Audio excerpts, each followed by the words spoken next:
जय हिंद दोस्तों, स्वागत है आप सभी का टारगेट विथ जी के यूट्यूब चैनल पर। आज हम आप सभी के लिए लूसेंट जीके से पॉलिटी के कुछ महत्वपूर्ण प्रश्नों को लेकर आया हूं, जो प्रीवियस ईयर में बार बार पूछे गए हैं। ये वीडियो आपके एग्जाम की दृष्टि से बहुत महत्वपूर्ण होगा। चलिए वीडियो को स्टार्ट करते हैं।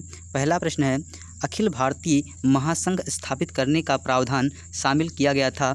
इसका राइट आंसर होगा भारत सरकार अधिनियम 1935 में। प्रश्न नंबर दूसरा है, भारतीयों को वर्ष 1947 में सार्वभौम सत्ता सौंपने की योजना निम्न में से किस नाम से जानी गई? इसका राइट आंसर होगा माउंटबेटन योजना। प्रश्न नंबर तीसरा है, भारत का संविधान लागू होने तक स्वतंत्रता के पश्चात इसका शासन किसके अंतर्गत चलाया गया? इसका राइट आंसर होगा 1935 के भारत सरकार अधिनियम के अनुसार। प्रश्न नंबर चौथा है, 1946 का कैबिनेट मिशन 3 मंत्रियों में गठित था। निम्नलिखित में से कौन इसका सदस्य नहीं था? इसका राइट आंसर होगा लॉर्ड एमरी। प्रश्न नंबर पाँचवा है, मॉन्टेग्यू चेम्सफोर्ड सुधार में प्रावधानों का सार था। इसका राइट आंसर हो जाएगा प्रांतों में दोहरा शासन। प्रश्न नंबर छठा है, 1909 के इंडियन काउंसिल एक्ट में किस बात की व्यवस्था की गई थी? इसका राइट आंसर होगा सांप्रदायिक प्रतिनिधित्व। प्रश्न नंबर सातवां है, मुसलमानों के लिए अतिरिक्त निर्वाचन मंडल प्रारंभ में किसके द्वारा लाया गया था? इसका राइट आंसर होगा लॉर्ड मार्ले मिंटो सुधार 1909। प्रश्न नंबर आठवां है, मार्ले मिंटो सुधार बिल किस वर्ष में पारित किया गया? इसका राइट आंसर होगा 1909 में। प्रश्न नंबर नौवां है, मार्ले मिंटो सुधार का उद्देश्य क्या था? इसका राइट आंसर होगा पृथक निर्वाचन प्रणाली। प्रश्न नंबर 10वां है, महारानी विक्टोरिया को भारत की साम्राज्ञी नियुक्त किया गया। इसका राइट आंसर होगा 1858 में। प्रश्न नंबर 11 है, भारत के गवर्नर जनरल को किस एक्ट के द्वारा अपनी समिति के निर्णयों को अस्वीकार करने का अधिकार मिला? इसका राइट आंसर होगा 1786 का अमेंडमेंट एक्ट। प्रश्न नंबर 12 है, रेगुलेटिंग एक्ट पारित किया गया। इसका राइट आंसर हो गया 1773 ईस्वी में। प्रश्न नंबर 13 है, निम्नलिखित में से किस अधिनियम द्वारा भारत के गवर्नर जनरल को अध्यादेश जारी करने की शक्ति प्रदान की गई? इसका राइट आंसर होगा भारत परिषद अधिनियम 1861। प्रश्न नंबर 14 है, BR अम्बेडकर और महात्मा गांधी के मध्य सन 1932 में हस्ताक्षरित पूना समझौते में प्रावधान था। इसका राइट आंसर होगा निम्न वर्ग के लिए आरक्षण सहित संयुक्त निर्वाचन क्षेत्र का। प्रश्न नंबर 15 है, निम्न में से किस अधिनियम ने केंद्र में द्वैध शासन प्रणाली को स्थापित किया? इसका राइट आंसर होगा भारत शासन अधिनियम 1935। प्रश्न नंबर 16 है, किस अधिनियम की प्रमुख विशेषता प्रांतीय स्वायत्तता थी? इसका राइट आंसर होगा 1935। प्रश्न नंबर 17 है, भारत में सचिव का पद किसके द्वारा निर्मित किया गया था? इसका राइट आंसर होगा भारत सरकार अधिनियम 1858। प्रश्न नंबर 18 है, 1922 ईस्वी में निम्नलिखित में से किसके द्वारा उद्गार व्यक्त किया गया कि भारतीय संविधान भारतीयों की इच्छा अनुसार होगा? इसका राइट आंसर होगा महात्मा गांधी।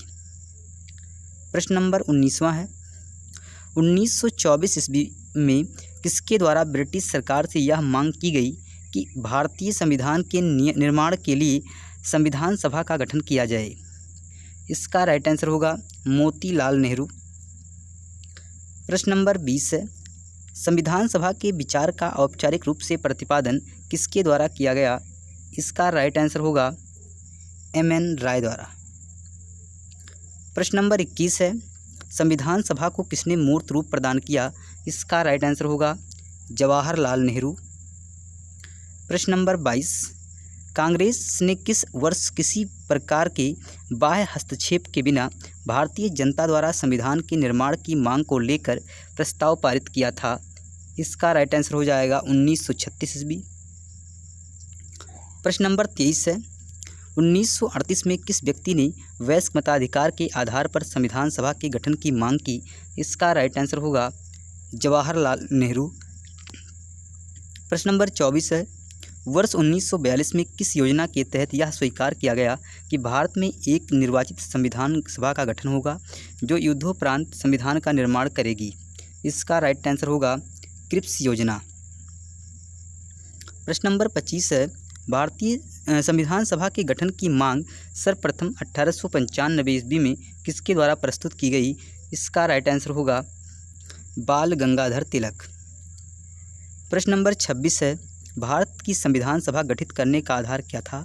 इसका राइट आंसर होगा कैबिनेट मिशन प्लान 1946। प्रश्न नंबर 27, भारत की संविधान सभा किसके अनुसार गठित की गई? इसका राइट आंसर होगा कैबिनेट मिशन योजना। प्रश्न नंबर 28, सन 1936 में भारतीय राष्ट्रीय कांग्रेस द्वारा संविधान सभा के गठन की मांग कहाँ पर हुए अधिवेशन में रखी गई? इसका राइट आंसर होगा फैजपुर। प्रश्न नंबर 29, कैबिनेट मिशन योजना के अनुसार संविधान सभा में कुल कितने सदस्य होने थे? इसका राइट आंसर होगा 389। प्रश्न नंबर 30 है, संविधान सभा के विभिन्न प्रांतों के लिए 292 सदस्यों का निर्वाचन होना था, इनमें से कांग्रेस के कितने प्रतिनिधि निर्वाचित होकर आए? इसका राइट आंसर होगा 208। प्रश्न नंबर 31 है, संविधान सभा में किस देशी रियासत के प्रतिनिधि ने भाग नहीं लिया था? इसका राइट आंसर होगा हैदराबाद। प्रश्न नंबर 32 है, BR अम्बेडकर का संविधान सभा में निर्वाचन हुआ था, इसका राइट आंसर होगा पश्चिम बंगाल से। प्रश्न नंबर 33 है, मुस्लिम लीग ने किस कारण संविधान सभा का बहिष्कार किया? इसका राइट आंसर होगा मुस्लिम लीग मुस्लिमों के लिए एक अलग संविधान सभा चाहता था। प्रश्न नंबर 34 है, संविधान सभा का चुनाव निम्न में से किस आधार पर हुआ? इसका राइट आंसर होगा वर्गीय मताधिकार। प्रश्न नंबर 35 है, संविधान सभा के सदस्य प्रतिनिधि थे, इसका राइट आंसर होगा जनता द्वारा प्रत्यक्ष निर्वाचित। प्रश्न नंबर 36 है, भारतीय संविधान को किसने बनाया? इसका राइट आंसर होगा संविधान सभा ने। प्रश्न नंबर 37 है, संविधान सभा के लिए चुनाव कब संपन्न हुए?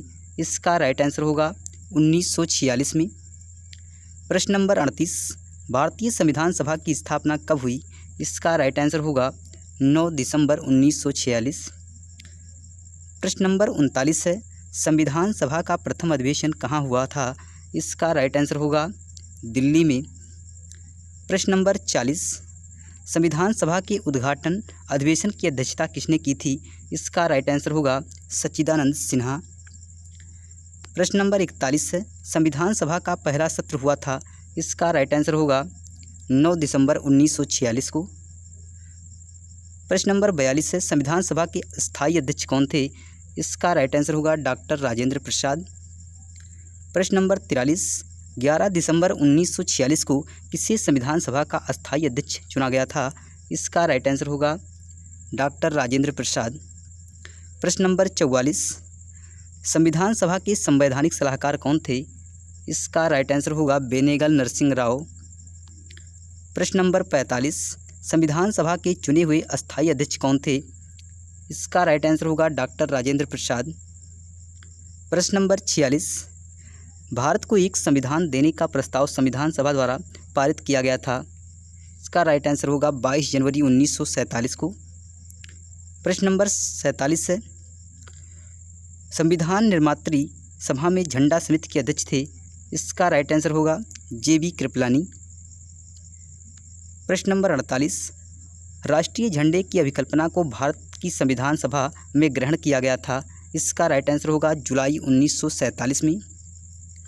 प्रश्न नंबर 49 है, भारतीय संविधान सभा ने भारतीय राष्ट्रीय ध्वज की रूपरेखा को अंगीकार किया, इसका राइट आंसर होगा 22 जुलाई 1947 को। प्रश्न नंबर 50, संविधान सभा ने संविधान को अंतिम रूप से किस दिन पारित किया? इसका राइट आंसर होगा 26 नवंबर 1949 को।